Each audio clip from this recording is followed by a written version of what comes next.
Hasta luego. Bueno, hasta luego. Vamos a continuar con Andrea. Andrea, ¿estás?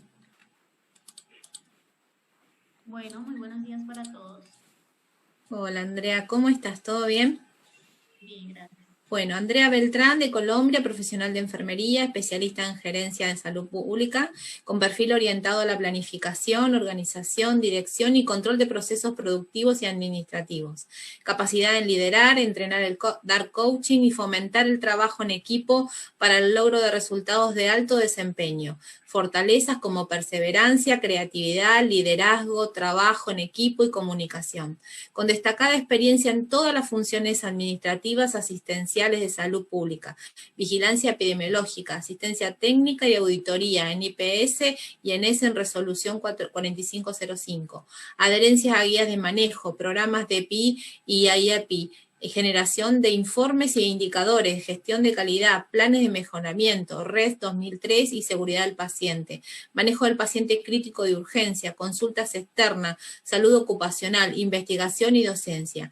Especialización en gerencia pública, en salud pública, Universidad del Rosario, Medellín, Bogotá, universitarios, también es enfermera de la Fundación Universidad del Área Andina de Bogotá y tiene un diplomado en el Sistema de Integrado de Gestión de Bogotá en la Universidad Distrital de Francisco José de Caldas. Bienvenida, Andrea, un gusto, un placer. Gracias por estar. Vos estuviste enferma, ¿no? ¿Te operaron? Sí, así que doble mérito que estés acompañándonos con nosotros y te hayas comprometido a estar con nosotros, así que te doy la bienvenida y si querés compartir pantalla, no, ya está abierto. Ok. Bueno, pues a todos muchísimas gracias. Es un gusto pues estar con ustedes, poder compartir este espacio para poderles dar a conocer pues en gran parte una hermosa estrategia que realmente siempre la he liderado y me ha gustado siempre compartir frente a ella, que es la estrategia IEPI. Es una estrategia que nosotros en nuestro país, Colombia, pues la hemos fomentado y fortalecido, pero a pesar de eso debemos seguir fortaleciéndola, en especial en toda la parte de atención hospitalaria del segundo y el tercer nivel. Entonces, primero para poder hablar sobre IEPI, pues tenemos que hablar sobre los inicios de la salud pública, donde encontramos cómo la evolución de la salud pública nos genera un proceso íntimamente ligado frente a toda la estrategia IEPI y la participación que debe tener toda la atención primaria en salud frente a la salud pública. Entonces aquí vamos a hacer un leve recorrido frente a la parte histórica de la salud. Entonces, pues acá vamos a encontrar que en la Edad Media, en el tiempo de los años 5000 antes de Cristo, pues nosotros estábamos hablando por toda la parte de Hipócrates. Hipócrates nos hablaba ya nos hablaba un concepto de endemia, ¿sí? Y nos hablaba toda la parte de epidemia. Es donde se crea el primer hospital de caridad en Roma, ¿sí? Donde nosotros ya empezábamos a identificar que los insectos y la parte climática ya empezaba a generar alguna afectación en la enfermedad.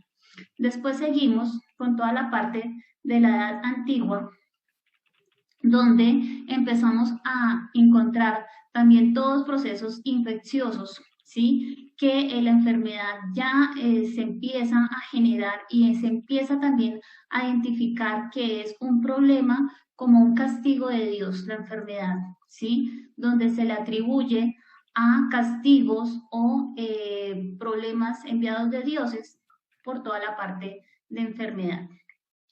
Toda esta parte acá nos genera toda la parte de la muerte negra, ¿sí? Donde en Europa y la parte del Mediterráneo, pues empieza a generarse la peste bubónica o la peste negra, ¿sí? Posteriormente pasamos acá a la edad contemporánea, donde en toda la parte de 1817, 1823, por lo general se genera la primera pandemia de cólera. Entonces, acá podemos identificar cómo va evolucionando todo el proceso de enfermedades, de pandemias y infecciones dentro de la parte histórica.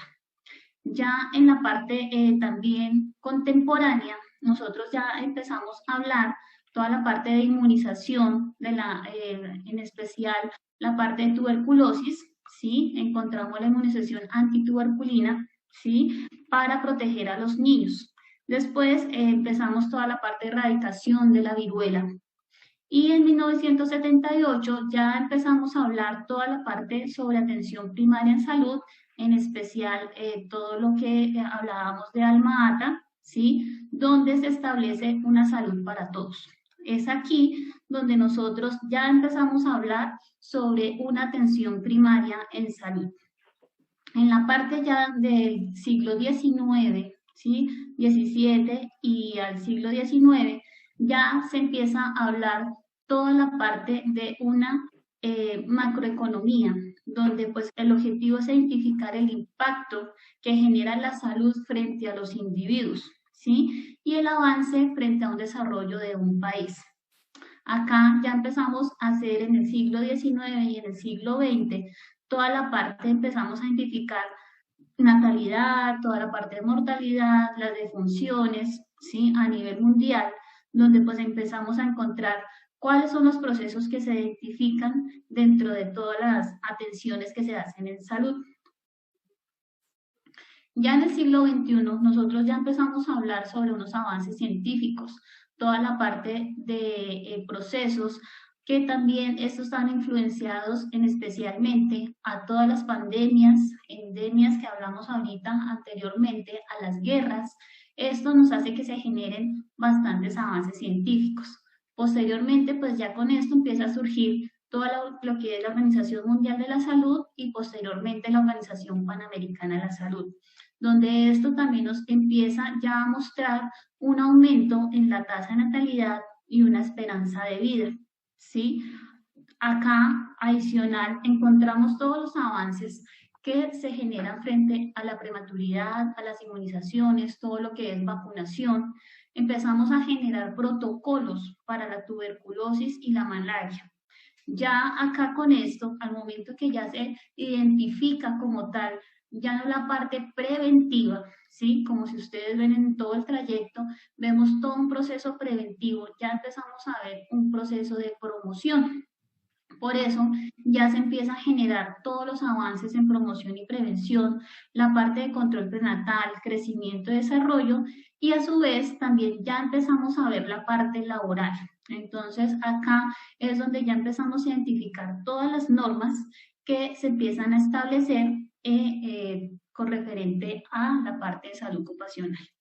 Como decía nuestro colega anteriormente, Eric, él decía que el ser humano no es solamente la parte de salud, ¿sí? Como toda la parte fisiológica. Acá pues también les muestro cómo nosotros tenemos que ver el ser humano como un componente holístico, ¿sí?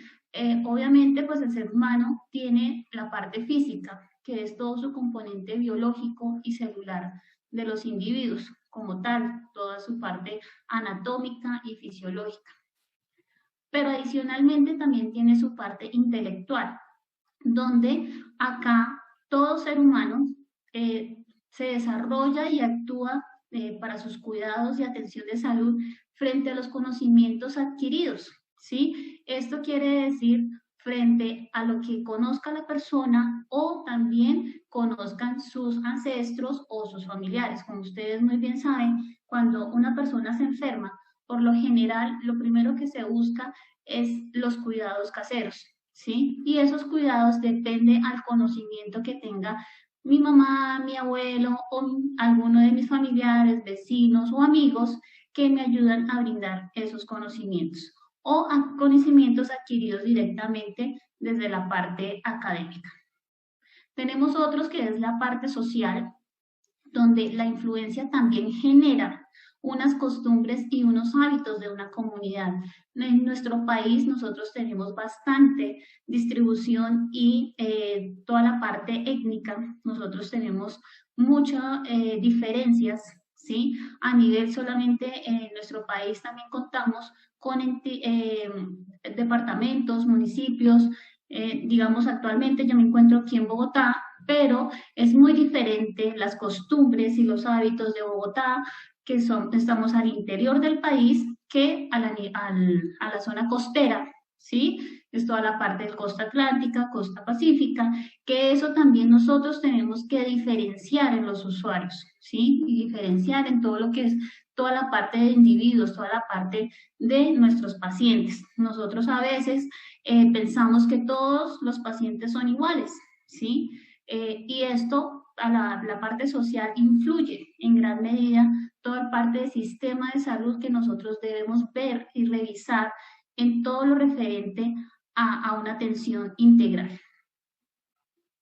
La parte emocional es algo muy importante, ¿sí? Y es algo que nosotros tenemos que también identificar frente a la aceptación de nuestras emociones, ¿sí? Una cosa es de que de pronto yo pueda estar triste, pero si yo no hago esa aceptación, esa tristeza va a pasar a una depresión y así sucesivamente con todas nuestras emociones.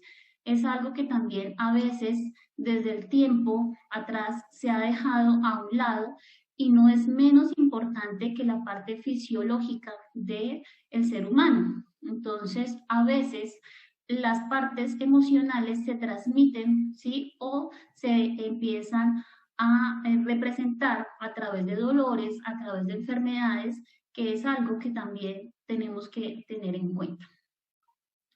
Y la parte espiritual. La parte espiritual también es el conocimiento en un entorno religioso y un entorno espiritual, ¿sí? Es algo que también nosotros tenemos que tener muy presente frente a una atención integral de un paciente o de cualquier individuo. Nosotros a veces lo dejamos a un lado y solamente nos enfocamos en la parte física sin también identificar que la parte espiritual o la parte religiosa, porque aquí no estamos hablando de ninguna religión, sino la parte espiritual del ser de la persona, también puede estar afectando la salud, ¿sí? Y posiblemente por más de que se les haga todo su estudio de análisis, toda la parte clínica, posiblemente lo que le esté afectando a la persona es el fallecimiento de un ser querido, ¿sí? Es la ausencia de tener una creencia, porque eso también a veces influye o afecta, y esto también a su vez genera enfermedades. Entonces, acá pues nosotros podemos ver todo el componente que debe tener un ser humano. Entonces tenemos la parte física, la parte intelectual, la parte social, la parte emocional y la parte espiritual. Entonces, esto es lo que en algún momento la Organización Mundial de la Salud dijo lo que era salud, ¿sí? Que era el concepto. Antes nosotros decíamos que salud era la ausencia de enfermedad, pero ahora ya con ese concepto que nos da la Organización Mundial de la Salud nos dice que el ser humano tiene todo este componente, ¿sí? Y aquí pues traigo una frase de Aristóteles donde nos dice que el todo es más que la suma de sus partes. Entonces, si ustedes ven, como ven acá en esta gráfica, en el momento que nos falte alguna parte, pues ya empezamos a tener una alteración en salud. Y eso es lo que nosotros debemos estar revisando constantemente con nuestros pacientes, independientemente en qué nivel estén. Y desafortunadamente nosotros en segundo o en tercer nivel, que son a niveles más avanzados, que encontramos a nuestros pacientes mucho más enfermos, se nos olvidan estos aspectos, se nos olvida el aspecto emocional, se nos olvida el aspecto familiar, ¿sí? Posiblemente es un paciente que no tiene redes, que desafortunadamente está en cama, está en cuidados intensivos, pero nadie lo visita, ¿sí? Y son pacientes que de una u otra forma se están enfermando, pero no solamente por su parte fisiológica, sino por su parte emocional, porque igual, independientemente en el grado que esté el paciente, siempre se ha dicho que lo último que se pierde, ¿sí? De acuerdo a la evidencia, es el oído. Y si es un paciente que no tiene un afecto, que no tiene un apoyo o una red, que a pesar de nosotros desde enfermería brindamos ese apoyo, ellos les hace falta su parte familiar. Y esto hace que también no haya un buen proceso de recuperación. También hay unos componentes que nos afectan en toda la parte de salud y es algo muy importante. ¿sí? Dentro de esto, pues tenemos todo lo que son los determinantes sociales. Dentro de los determinantes sociales es algo también que nosotros no tenemos en cuenta. Dentro de esos, pues tenemos los servicios públicos. Porque los servicios públicos es muy importante, en especial cuando hay áreas donde no hay un buen alcantarillado, no hay un buen servicio de luz, de gas, ¿sí? Esto hace que se generen otras enfermedades, ¿sí? Entonces, si no tenemos un buen proceso de alcantarillado, se nos generan enfermedades endémicas, puede haber malaria, puede haber cólera, ¿sí? Puede haber todo el proceso de diarrea, ¿sí? Porque no hay un buen saneamiento. Toda la parte de políticas públicas.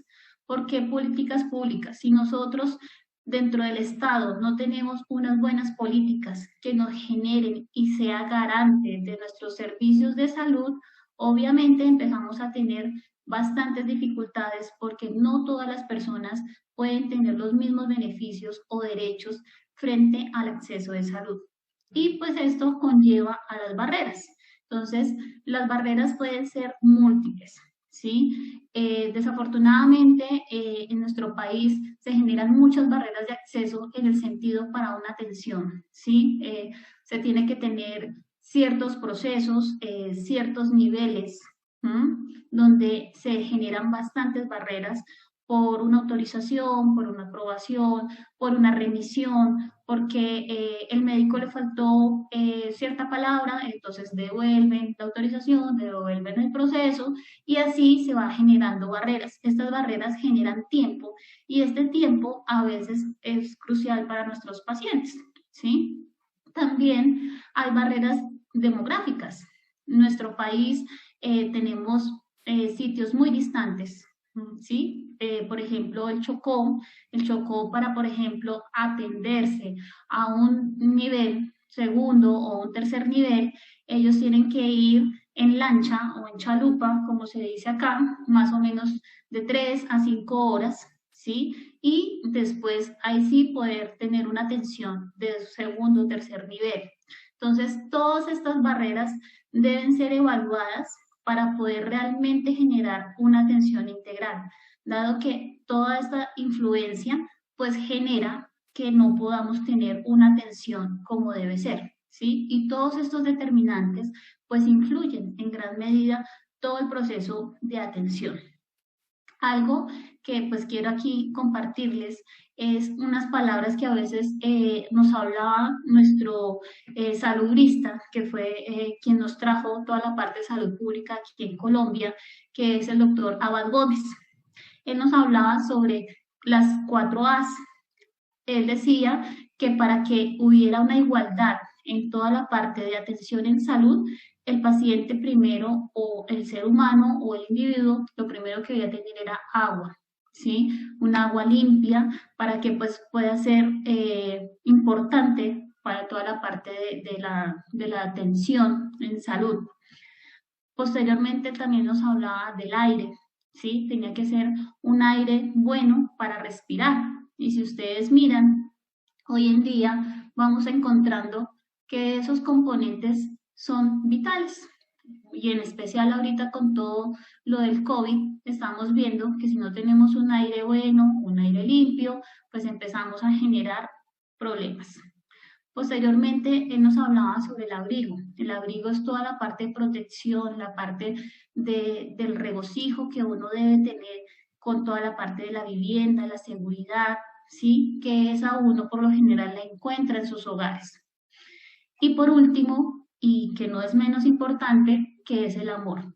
Pero no estamos hablando del amor, de amor de familia, de pareja, no, estamos hablando es un amor del cuidado hacia los otros, el cuidado en familia, ¿sí? El amor que debe tener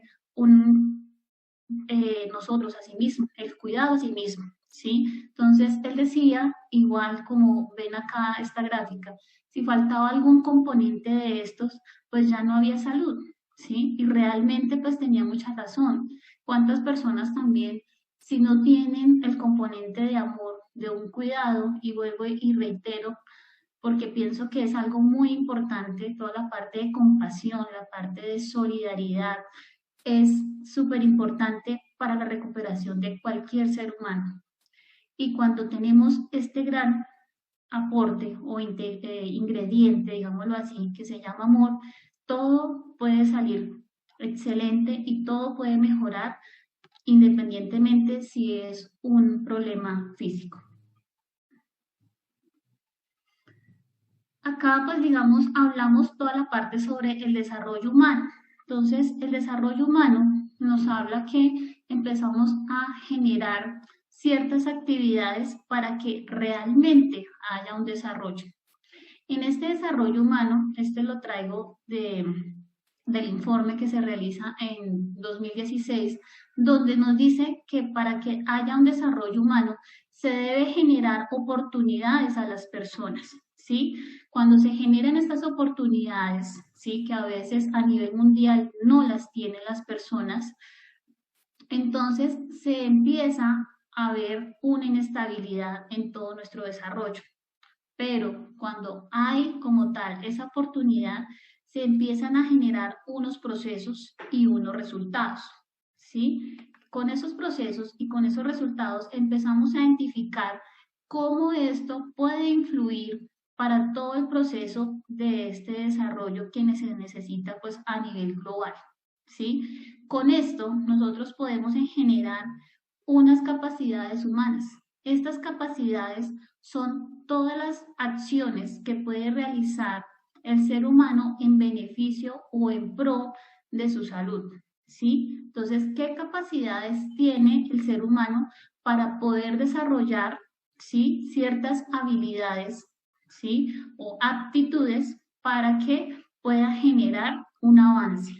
Asimismo, puede crear una participación activa, ¿sí? A nivel social, a nivel comunitario, a nivel grupal, y con esto ya empezamos a generar enfoques diferenciales, ¿sí? ¿Qué significan los enfoques diferenciales? Nosotros tenemos que empezar a ver todos los enfoques a nivel de necesidades básicas, a nivel del bienestar del ser humano, toda la parte que nos ayude, ¿sí? Y empezar a diferenciar todo lo que es la parte económica, la parte política. Entonces, cuando nosotros ya vemos esos diferentes enfoques y podemos generar todas esas actividades que nos dice como tal, perdón, el desarrollo humano, entonces acá podemos generar como tal un avance, ¿sí? Si ustedes ven, por ejemplo, en toda la parte de capacidades humanas, nosotros a veces no desarrollamos esas capacidades humanas. Y esas capacidades humanas, de una u otra forma, fueron las que salieron a luz sin querer toda la parte de COVID. Entonces, en algunos países se vio toda la parte de solidaridad, la parte de compasión, la parte de apoyo.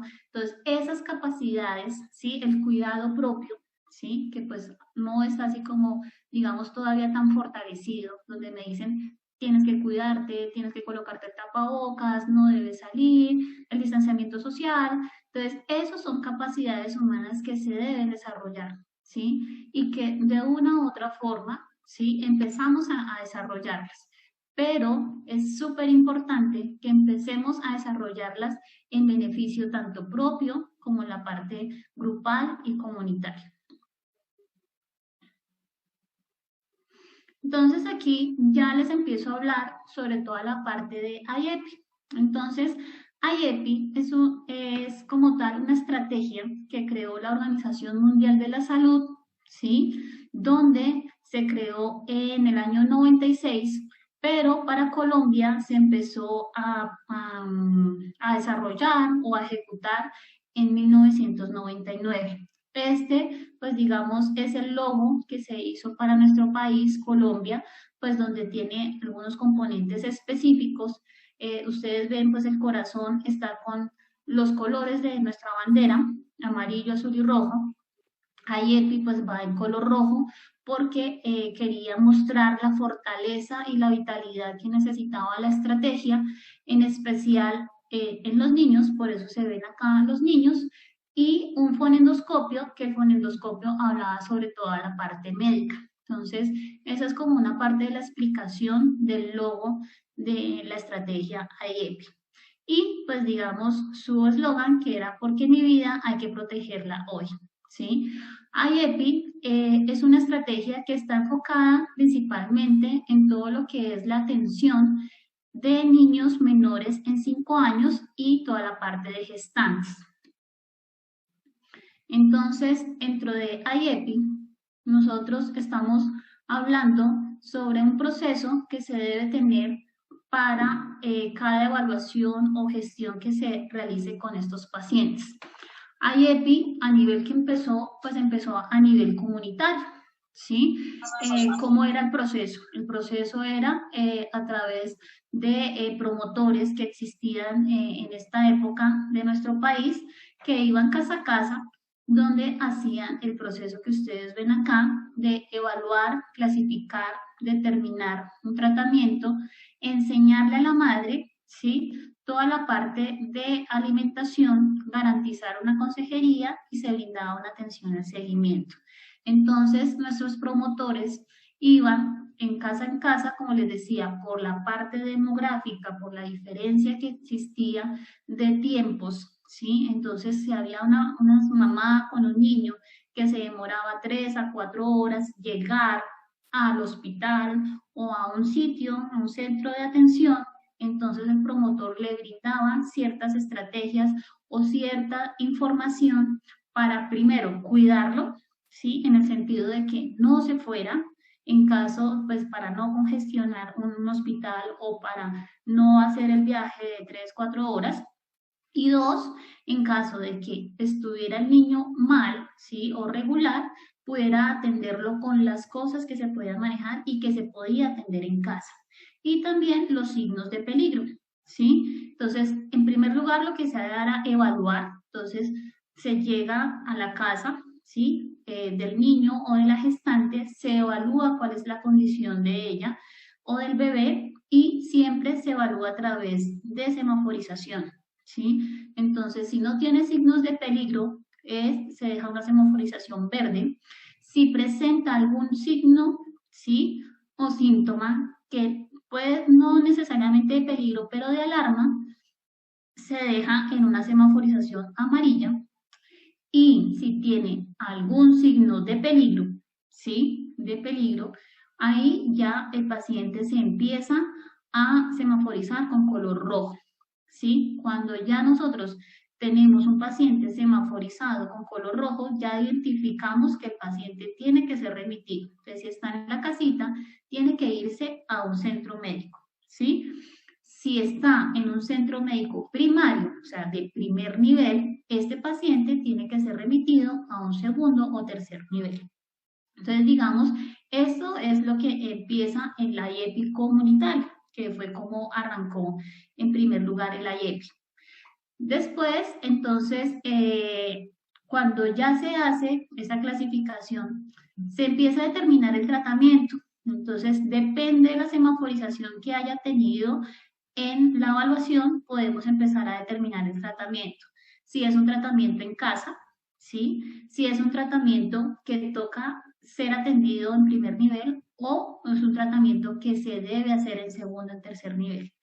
Cuando se habla de enseñar a la madre, aquí pues van los dos componentes, tanto la parte pediátrica para los niños como para la parte gestante. Entonces, acá también volvemos a lo mismo. Si el paciente está en casa, se le va a brindar cuidados, ¿sí? Y enseñar información frente a toda la parte de cuidados que debe realizar en casa. Los cuidados que debe tener en caso de si está en semaforización amarilla para que no vaya a tener signos de peligro. Y los signos de peligro, lo que se le explica es cómo debe atenderlo en ese momento, en las primeras 24 horas, para que no vaya a tener una complicación o un fallecimiento. Igual pasa con toda la parte de alimentación, pues digamos, IEPI nos habla sobre enfermedades prevalentes en salud. Las enfermedades prevalentes es diarrea, toda la parte de neumonía, ¿sí? La parte respiratoria, toda la parte gastrointestinal, ¿sí? Más adelante nos habla también de VIH y nos habla también de leucemia. pero cuando dio sus inicios a IEPI, nos hablaba sobre toda la parte de enfermedades prevenibles, ¿sí? Que está la diarrea, la desnutrición, las enfermedades respiratorias como tal, ¿sí? Entonces, cuando hablamos de alimentación, es todo el proceso que nosotros tenemos que enseñarle a la mamá qué debe comer el niño, ¿sí? Entonces, si el niño tiene una diarrea, pues yo tengo que darles alimentos ricos en fibra, alimentos que mejoren toda la parte intestinal, ¿sí? Si tengo un proceso respiratorio, también tengo que brindarle cuidados, ¿sí? No lo puedo, digamos, sacar a un ambiente frío, un ambiente húmedo. Toda la parte de consejería es explicarle también a la mamá cuáles son los cuidados que debe tener independientemente de cualquier enfermedad para que el niño mejore, se recupere y no tenga que ir de pronto a un hospital, ¿sí? O si está en un hospital para que no se complique, ¿sí? Y también lo más importante es el seguimiento. De nada nos sirve brindarle toda esta información si yo no hago un seguimiento de esta mamá o de este niño para poder identificar si realmente esa educación fue efectiva o no. Entonces, digamos, ese es el proceso que se realiza en IEPI comunitario. Cuando ya hablamos de IEPI clínico, que es el que está enfocado para toda la parte de enfermería, medicina, que va para el segundo, tercer nivel, hacemos este mismo proceso, ¿sí?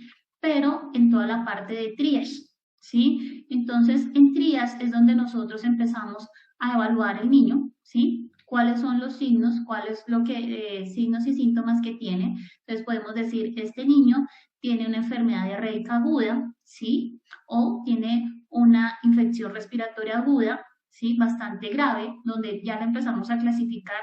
Obviamente, si llegó a un segundo o tercer nivel, no va a ser un color verde, no va a ser un color amarillo, es un color rojo, donde ya empezamos a determinar el tratamiento. Por lo general es tratamiento antibiótico, que toca dejarlo hospitalizado, pero acá es donde nosotros tenemos gran falencia, en el cuarto escalón.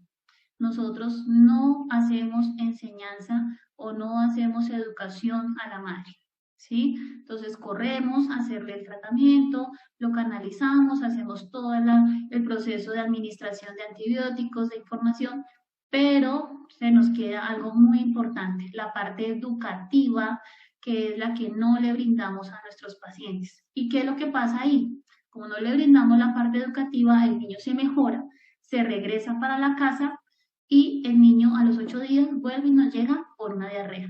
¿Y por qué nos llegó por una diarrea? Porque no le dijimos a la mamá, mamá, cuando le cambie el pañal tiene que lavarse las manos. Mamá, cuando el niño tenga inicios de deshidratación, que son estos, ¿sí? Entonces empieza con lengua seca, que no llora, que no orina, ¿sí? Que tiene la piel seca. Entonces, cuando tenga esos signos, empiece la hidratación. Y el mismo IEPI nos dice el tratamiento paso a paso de cómo tengo que brindarle esa educación a la mamá y cómo tiene que darle el suero, cómo tiene que darle el zinc si necesita para toda la parte de la diarrea, si es la parte respiratoria, cuáles son los signos de alarma, tiraje intercostal, aleteo nasal. Entonces, eso nunca se lo informamos a las madres. Entonces, ¿qué pasa? Cuando yo no le informo eso, no le brindo la consejería de alimentación, toda la parte de seguimiento desde el segundo o tercer nivel, nosotros no hacemos ningún seguimiento, precisamente porque son pacientes que llegan malos, llegan críticos, entonces nosotros nos desentendemos de estos pacientes. Pero el deber ser es que deberíamos hacer una contrarreferencia. Nosotros deberíamos entregar estos pacientes a primer nivel y decirle, bueno, primer nivel, necesito que este niño no me vuelva a hospitalizar. Es una rehospitalización. Entonces, al rehospitalizarlo, primero nos genera más costos para el sistema de salud. Dos, pues obviamente es un choque, un trauma para el nivel familiar, tanto para el niño como para la mamá, y pues tenemos grandes consecuencias que puede llegar a la muerte.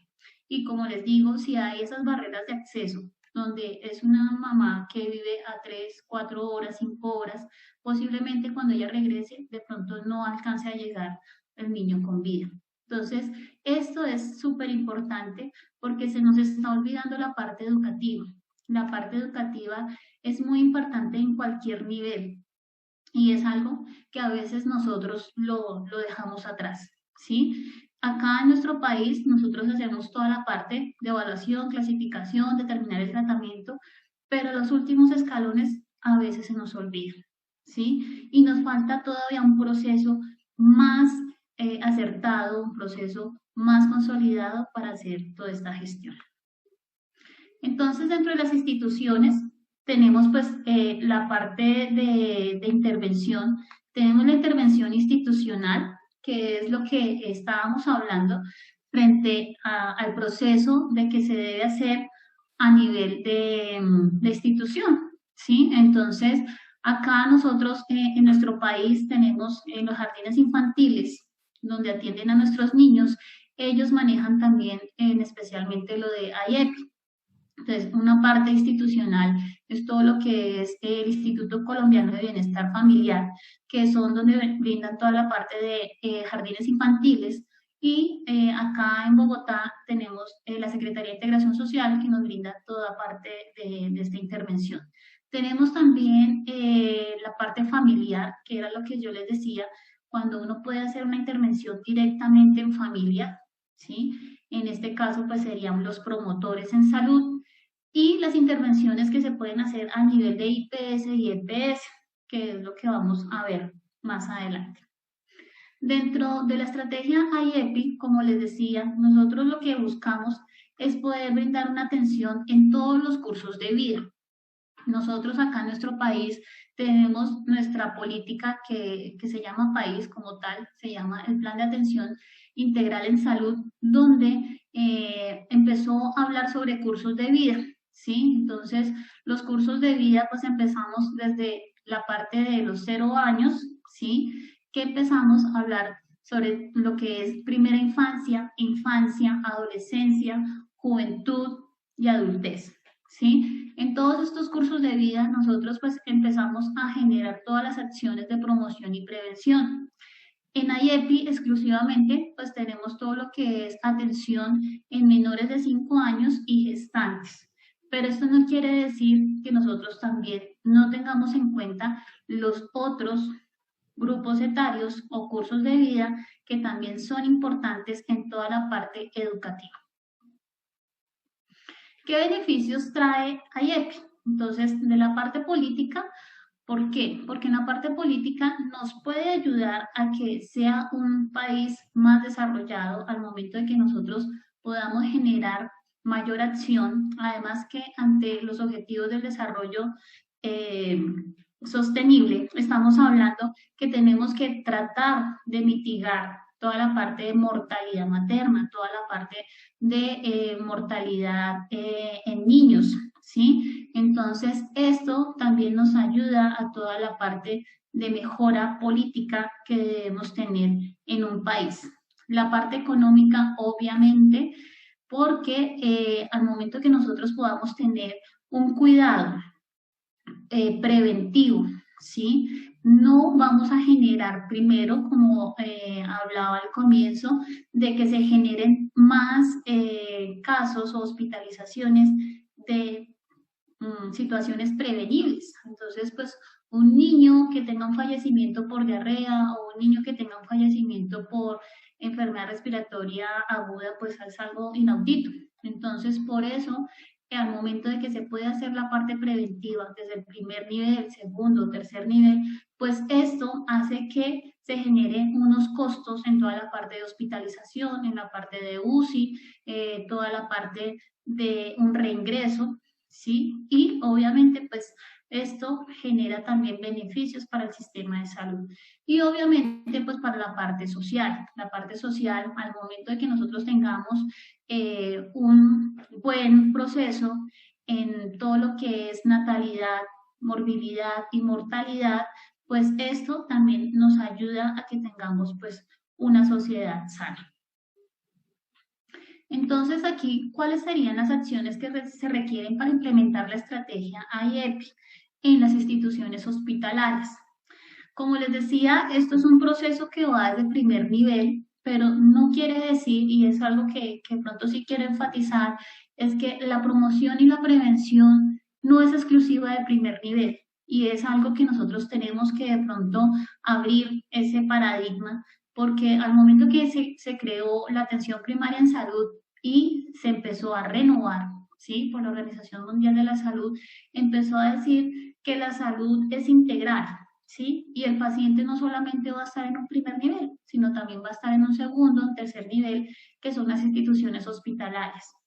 Y es ahí donde se nos olvida que la parte hospitalaria también tiene gran influencia en la parte preventiva, en la parte de promoción. Y entiendo que a veces por el afán, por la carga también profesional que nosotros tenemos, se nos olvida esa parte educativa. Pero es aquí donde nosotros tenemos que ser líderes y tenemos que ser garantes de los derechos que debe tener un paciente que está con nosotros. Posiblemente nosotros no le podemos brindar esa educación, pero nosotros podemos decir en la institución necesitamos un espacio que cuando el niño vaya a salir o cuando vaya a tener su salida, tenga una persona que alguien le brinde educación, que le brinde esa información para que el niño no reingrese, ¿sí? Para que la mamá no esté sufriendo con un niño, ¿sí? O que de pronto hay niños que se pueden mejorar directamente en casa y no saturar un servicio de urgencias, no saturar una hospitalización, ¿sí? Igual hay que reducir la rotación cama. Entonces, al momento de que nosotros reducimos esa rotación cama por enfermedades prevenibles a través de la estrategia IEPI, pues esos son costos que nos va a agradecer el sistema de salud. Entonces, ¿cuáles serían las intervenciones? Entonces, pues primero toca identificar cuáles son el porcentaje de instituciones que adoptan y aplican la estrategia IEPI. Y adoptan y aplican es que realmente esté aplicando la estrategia. De nada me sirve, digo, ah, sí, el niño tiene diarrea, tiene los signos, es una enfermedad diarreica. Sí, eso es adoptar. Pero aplicar la estrategia es utilizar la metodología que nos dice IEPI, utilizar todo el tratamiento que nos pide, porque esto también va por rangos de edad. Entonces, si son menores de 2 meses, se le hace un tratamiento, si son menores de 6, tiene otro tratamiento, de 2, otro, y de 5 años, otro. Entonces, ese tratamiento nosotros tenemos que estar ligados a lo que nos pide la estrategia IEPI. Igual, también toca empezar a mirar cuál es el número de instituciones de salud con más del 80% de capacitación al personal frente a los componentes de estrategia IEPI, ¿sí? Entonces, tenemos que identificar también cuáles son las instituciones que realmente tienen el personal capacitado con estos componentes. Y aparte de eso, que esté capacitado, es cuánto por ciento del talento humano está cualificado y responsable de la atención de menores de 5 años entrenado en curso clínico de IEPI, ¿sí? Entonces, no es solamente decir, yo sé IEPI, estoy certificado, pero también es que realmente lo aplique y lo active como tal frente al servicio, ¿sí? Y que realmente esté responsable. De nada me sirve que sea un médico que esté cualificado en IEPI, pero él atiende adulto mayor, ¿sí? Entonces, de nada nos sirve. Es súper importante que ese recurso humano que esté atendiendo los niños menores de 5 años sean realmente los que estén capacitados, entrenados y se haga un seguimiento constante frente a la aplicación de estas estrategias. ¿Qué indicadores nosotros podemos proponer o podemos generar en nuestras instituciones de segundo o tercer nivel para poder identificar la estrategia IEPI? Tenemos el de tasa de mortalidad infantil, ¿sí? Digamos, estos son uno de los indicadores que por lo general siempre se utilizan mucho en todas nuestras instituciones hospitalarias.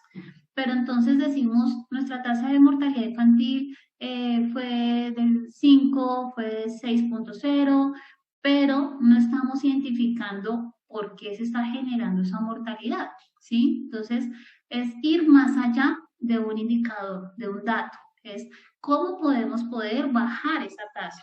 Y esa tasa también, cómo podemos ayudar a que realmente sea efectiva, ¿sí? Y que esa tasa no nos empiece a afectar nuestro sistema de salud, ¿sí? Y pues obviamente nuestra institución como tal. Nosotros acá en nuestro país, estos son uno de los indicadores, en especial tasa de mortalidad infantil y tasa de mortalidad de menores de 5 años, que se hace gran seguimiento no solamente por las instituciones de salud, sino también por el ministerio y por los entes de control que está la Superintendencia de Salud.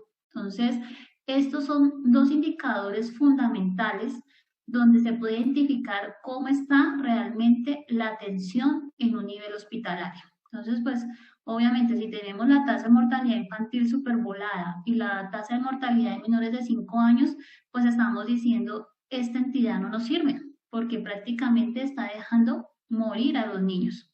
Entonces, estos son los dos indicadores que son súper trazadores acá en nuestro país y que puede identificar realmente cómo es la atención de una institución.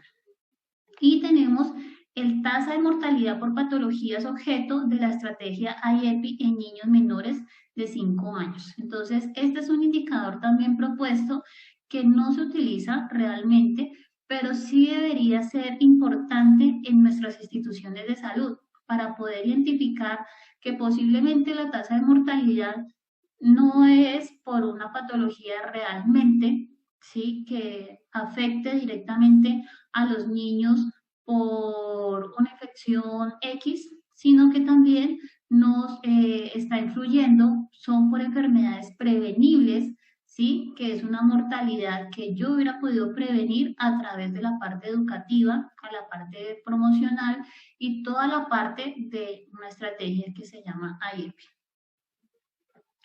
Tenemos otro indicador que es porcentaje de consultas de niños menores de 5 años prevenibles por enfermedades objeto de la estrategia IEPI.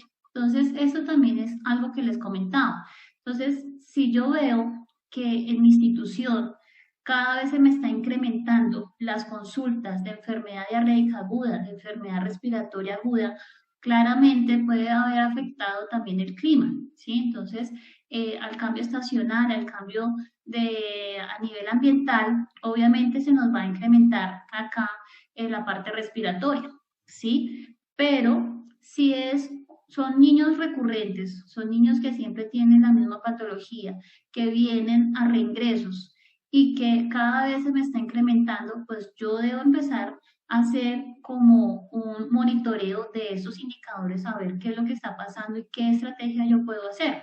¿Sí? Como les digo, esto no se debe solamente basar al primer nivel, sino que también se debe asumir esa responsabilidad en el segundo y el tercer nivel.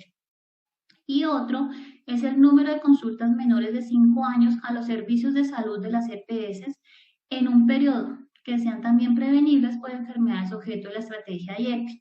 Entonces, esto también es algo súper importante. Nosotros acá, dentro de nuestro sistema de salud, tenemos las EPS, ¿sí? Que las entidades promotoras de salud, donde ellas son las que son las garantes de todo el sistema de salud y ellas hacen una contratación con las IPS, con las instituciones prestadoras de salud, que son las que nos brindan los servicios.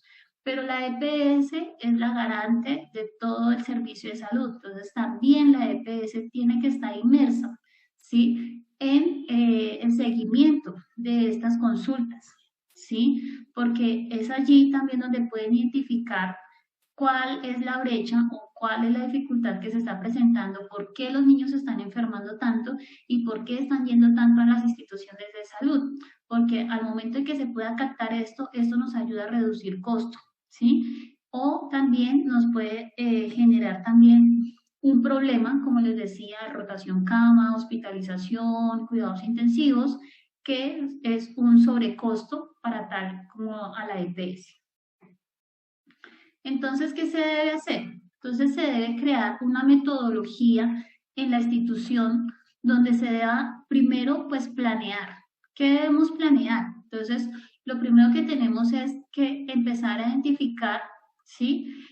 ¿Cuáles son los signos, ¿sí? Digámoslo así, de la institución, ¿sí? Entonces, si realmente nuestro gran problema es la mortalidad de niños, pues entonces enfoquémonos en la mortalidad de niños. Si nuestro problema es morbilidad en menores, de 2 años, entonces empezamos a enfocarnos en morbilidad de 2 años. O nuestro problema, o puede ser la institución que sea netamente de gestantes, pues entonces vamos a generar un plan metodológico donde empecemos a hacer todo un proceso en cómo identificar las gestantes que no se nos compliquen y a través de la estrategia IEPI que estas gestantes lleguen bien, ¿sí? Con un proceso exitoso en todo su control prenatal y no vaya a tener unas complicaciones, ¿sí? Después de esa planeación, pues tenemos que empezar a actuar, a hacer, perdón. Entonces, al hacer, entonces empezamos a generar todo el proceso metodológico y en el proceso metodológico empezamos a identificar cuáles son esas aristas y esas aristas, cómo las vamos a empezar a hacer cada una. Después de esto, empezamos a verificar si realmente se está haciendo todo este proceso, ¿sí? Y hacer todo este proceso, entonces tenemos que ir actuando. Como ven, esto es un proceso cíclico que tenemos que ir haciendo siempre de manera periódica. De nada nos sirve que montemos un plan, generemos todo un proceso de intervenciones si no le hacemos ningún seguimiento. El seguimiento siempre tiene que estar ahí de la mano y en cada proceso. Entonces, se debe hacer un seguimiento en la planeación, en el hacer, en el verificar y en el actuar, para que realmente sea exitoso y que pues realmente podamos llegar a todo, digamos, lo que buscamos, que es mejorar toda la parte de mortalidad y morbilidad, tanto en menores de 5 años como la parte de gestante. Y pues obviamente todo esto pues va ligado a un aprendizaje de mejora y poder sostener este proceso. Es un proceso que se debe generar en las instituciones de segundo y tercer nivel, como les digo, son procesos que no a veces están tan establecidos, ¿sí? Solamente se tiene como una guía, más no un proceso, no una metodología que se debe tener como tal en las instituciones de segundo y tercer nivel. Entonces, pues esto, digamos, era lo que les quería de pronto informar. Les agradezco la oportunidad por haber estado aquí, compartir con ustedes, brindarles esta estrategia tan bonita que de igual manera ustedes pueden ahondar. Es un proceso bastante lindo desde toda la parte de gestación que se genera en nuestros usuarios, nuestros pacientes, hasta la parte de los niños menores de 5 años y que ustedes saben que pues nuestros niños es el futuro de un país y si nosotros los cuidamos y los protegemos desde su comienzo, sí, podemos tener un país mejor. Muchísimas gracias. Gracias, Andrea, muchas gracias. Súper interesante porque es todo el proceso de mejora continua, lo que has mencionado, y todas las cosas tendrían que ser así, todo el sistema, ¿no? Tendría que ser así, para trabajar con indicadores y con resultados y trabajar sobre esos resultados para mejorar continuamente. A mí me pareció muy importante las pautas de alarmas que vos decías cuando se atiende a un paciente y se va de alta a su casa, esa educación prescriptiva, ¿no? que hay que darles para que no vuelvan, porque la idea es que no vuelvan. Y creo que una de las fallas más grandes es no conocer dónde vive esa persona, qué medios tiene a su alcance y qué es lo que le falta para poder hacer un seguimiento, digamos, y que los resultados sean los deseados. ¿Vos qué opinás, Andrea? Totalmente. Digamos, algo que acá en nuestro país se está fortaleciendo es la parte de caracterización poblacional. La caracterización poblacional que nosotros estamos tratando de generar es a través del país, como les comentaba, nuestra política es poder identificar de manera demográfica dónde está nuestra población, ¿sí? Y ahí encontramos 3 ámbitos, que es el ámbito urbano, ¿sí? El ámbito rural y el ámbito disperso. El disperso era el que yo siempre les hablaba, por ejemplo, en zonas aisladas, que no tienen un buen acceso. Entonces, es algo que todavía está fortaleciendo el país, se dificulta todavía mucho por nuestra parte geográfica es muy dispersa porque tenemos llanura, cordillera, montaña. Entonces, eso hace que también sea disperso, pero más aún lo que tú dices, y es súper importante que dentro de nuestra institución también exijan antropólogos, exijan trabajadores sociales, y es algo que a veces nosotros no trabajamos, ¿sí? Entonces, que realmente sepamos cómo vive esa persona, realmente tiene agua, tiene luz, ¿sí? Yo no le puedo decir una nutrición excelente si no tiene de pronto el acceso económico, ¿sí? Totalmente. Entonces, todos esos factores ayudan a que afecten directamente la salud de un grupo familiar. Sí, desde una dilución de un antibiótico, de un jarabe en un niño, porque ha pasado que en las atenciones de guardia o cuando le dan el alta, le dan el antibiótico, le dan todo para bajar la temperatura, pero no le dice esto lo tenés que diluir hasta acá y no se sabe si tiene agua potable, si sabe cómo tiene que hervir el agua, o sea, el cuidado ese que es conocer al paciente dentro de su medio, es muy importante para que sea exitoso el tratamiento. Si no, Sí, vuelven otra vez para atrás y peor y con mayor internación y agudeza, ¿no? otra falla que nosotros tenemos a veces como enfermeros, y lo digo por experiencia, es de que nosotros asumimos que el familiar entendió o el paciente entendió, Totalmente. ¿sí?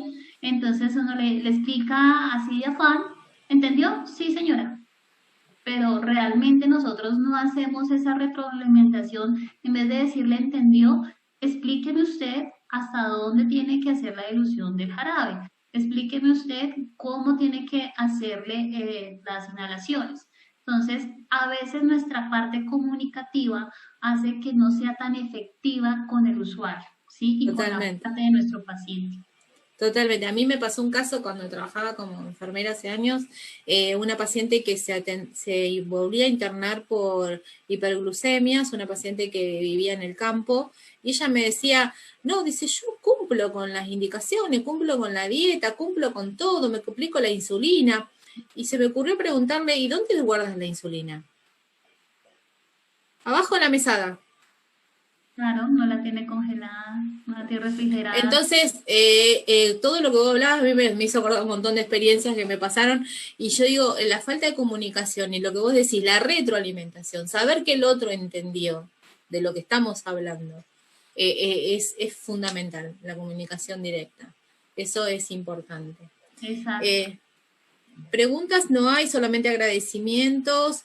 Muy interesante la temática, excelente desde Córdoba, desde México, desde Colombia, interesante.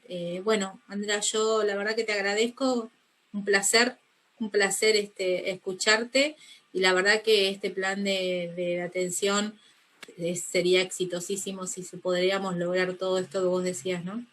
Y ser conscientes y comprometernos en que el trabajo nuestro es cíclico, no termina cuando el paciente se va de alta, sino es que es más allá, es comprometerse a que todo sea exitoso y digamos que la meta sería que el paciente no vuelva Ujú. digamos, con descompensaciones sobre esa alta. Así que gracias, Andrea, por estar, por tu situación y estar con nosotros acá acompañándonos. Bueno, a Un ustedes gusto. muchísimas gracias. Igualmente, un gusto haber participado y pues estar acá por parte de Colombia. Un abrazo. Gracias, un abrazo grande.